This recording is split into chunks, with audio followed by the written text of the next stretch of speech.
first play of the game. Hoosiers! D'Angelo Ponce, the pick six. And in the blink of an eye, the Hoosiers already out in front. Oregon had an answer. They tied it at 7, but now it's 21-7, and what a brilliant and surgical performance from Fernando Mendoza here to the speedster Charlie Becker, who had the big-time grab in the Rose Bowl. Mendoza had 3 incompletions on the night. He threw 5 touchdowns, as you see the catch from Becker. Now IU in the red zone. Yet another touchdown. Little double move there. E.J. Williams Jr. all alone, and it is all Hoosiers. Elijah Surratt, you know you're going to hear his name called. He is special as Indiana ends up just cracking open half 100 and then some here in Atlanta. And you see entering this season, the last time they'd won a Big Ten title, it had been a long time ago, back in '67. Never once ranked number 1 in the nation. Never once had a Heisman Trophy winner.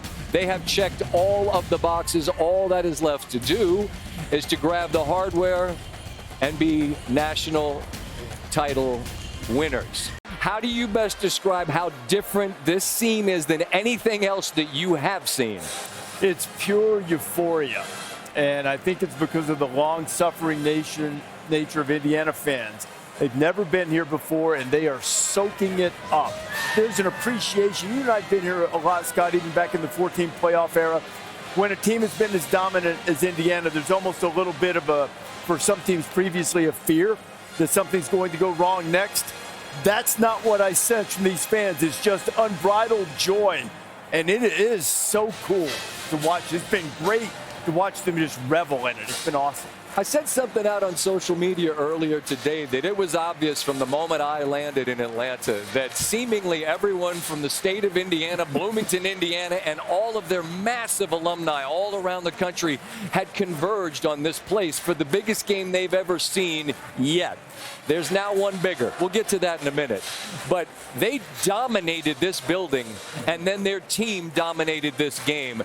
How thoroughly did they put their stamp on this 60 minutes of football, Reese? I mean, they just keep doing it, Scott. I mean, the thing is, and, you know, Sean and Greg during the broadcast compared them to 2019 LSU a few times. And I think in terms of dominance, there are parallels. But it was very different. You had, like, overwhelming physical stars on that team. You had, you know, Justin Jefferson, you had Joe Burrow, you had Terrace Marshall. Yeah, you had Clyde Edwards-Helaire. So many stars.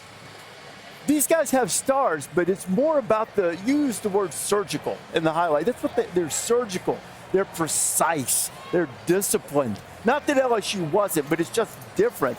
And I mean, it's beautiful football to watch. This is the second time. You mentioned the Illinois game earlier when you and I were watching the game in the back. Yep. Second time this year, I've watched a blowout in which Indiana's played and thoroughly enjoyed it because it's a couple of the most beautiful displays of football I've ever seen.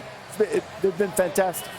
Because of their history prior to Cignetti arriving in Bloomington, I think that there's been a hesitation among people in college football. There's a yeah, but. Well, let's wait. Okay, yeah, but. Then they obliterate Alabama. It's a splattering here against Oregon, and now Miami stands in their way. But there's no reason to have any doubt of who they are at this point, is there? They've proved. What's the old saying? When someone shows you who they are, you ought to believe them. Let's go ahead and believe in these guys. They're amazing. This guy, that Fernando Mendoza, was up here with us for just a second, talking to McElroy there. I called a game. I first met him when I called the Cal-Miami game, oddly enough, in Berkeley when game day was there.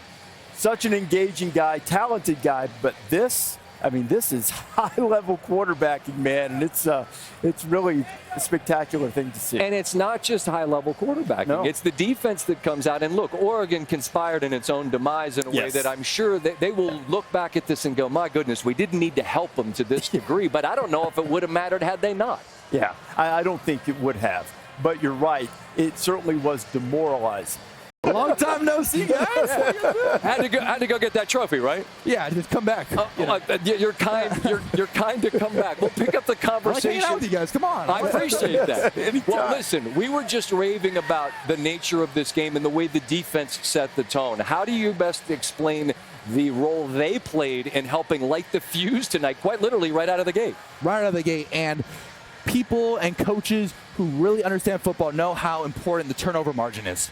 And today, we just simply blew them out of the water. And that was because of our great defense. We had 28 forced points after turnovers. And that was huge. There's a lot of plays that we're looking at the iPad on the sideline. It's a 3-play drive, 4-play drive. And it's not because we're having super explosive plays on offense, which we did, but it's because of our field position. It's fantastic. And our defense and our offense, they complement each other so well. And it's that synergy that we're able to play with. And that's how we're able to put up 50 whatever points we did. You've mentioned the words culture and synergy a couple of times. Give me an example of what that means and why it contriputes to your success. Yes, I don't really know what synergy means. I just... It's an SAT word. No, I'm joking. Well, that's great. No, It really, culture and synergy, it really is important because when I'm playing with my guys and the offensive linemen, and when we know each other to a personal level and are truly best friends with each other, when I set up on a receiver and he gets blown up, it's not like, oh, bad read on me. It's, those are my best friends. Those are my best friends. So it makes each other play off each other, and whenever, we can hold each other accountable, and it really just rises the level.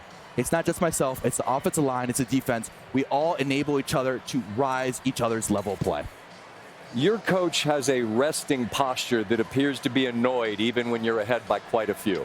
But your turnover margin's best there is. You guys don't turn the ball over. You don't get penalized. You're best on third down offense, best on third down defense. What about tonight's play, Fernando, do you think he would be most pleased with from your team?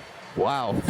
I would say the defense. The defense, Coach Haynes always does a great job with the leaders on defense, whether it's Aiden Fisher, D'Angelo Pons, Amari Farrell. There's so many that could be here for a couple minutes naming all the players on defense. But I think I'd be most proud of the defense. On offense, there's still a couple things we got to clean up here and there, and there's always room for improvement. However, our defense enabled us to play so well and be able to get a lot of points on the board. How did your defense help you get better when you got there? I read what you said the other day. I'm really good. I don't know. I mean, how did it help? So when you first get in spring ball, you're the transporter quarterback in now's day and age, and you're like, wow, it's supposed to be kind of like the hot shot, supposed to throw a couple touchdowns the first day. You'd be like, hey, that's why they brought me in here. And that was not the first day for me. The first day was a dose of Aiden Fisher, D'Angelo Pons, and Devin Boykin. All of those guys and Coach Haynes. And, I struggled, especially in spring ball and early in fall camp. I definitely struggled. But that struggle and that want to get better as an offense and want to get better from myself, the receivers, running backs, tight ends, we all struggled together, and that's what made us a great offense now in this point of the season. RD, he's got 8 touchdowns and 5 incompletions in the playoffs. So I'd say the answer to man ain't good is yes, you are. And it was brought up, obviously, the Miami connection, and now it's the U. It's a homecoming, and they stand in your way. 60 minutes of football for this movie that Coach told you in Pasadena would be a heck of a movie. To write the ending you want, what do you feel like is the most important thing that you can provide your team? Well, the Miami Hurricanes, what a special football team. Coach Cristobal does a fantastic job with the Hurricanes. They had a great win last night against Ole Miss, and like you mentioned, myself growing up in Miami, if I put a little Google map from my house to the University of Miami campus, it'd be under a mile. And so this game means a lot to myself, means a lot to the people in Florida who are in our team, who are from Florida, but it's a national championship. It means a lot to everybody. Yeah. So we just got to make sure we play the best 60 minutes of football. I get it's a national championship, but eliminate all the outside distraction and noise, and let's just play the best Indiana brand of football we can for 60 minutos. RD? Do you have any trouble handling emotion like that? You seem like that you don't, but this is going to be a different thing for you. I mean, your dad played with Mario in high school. The whole thing is an emotional game when you played them at Cal. How will you approach that to make sure you don't let it start creeping in on you? Yeah, one thing that I think the coaching staff, especially Coach Shanahan and Coach Whitmer, have done a great job with myself is, hey, Fernando, we have a great team. You don't got to be Superman.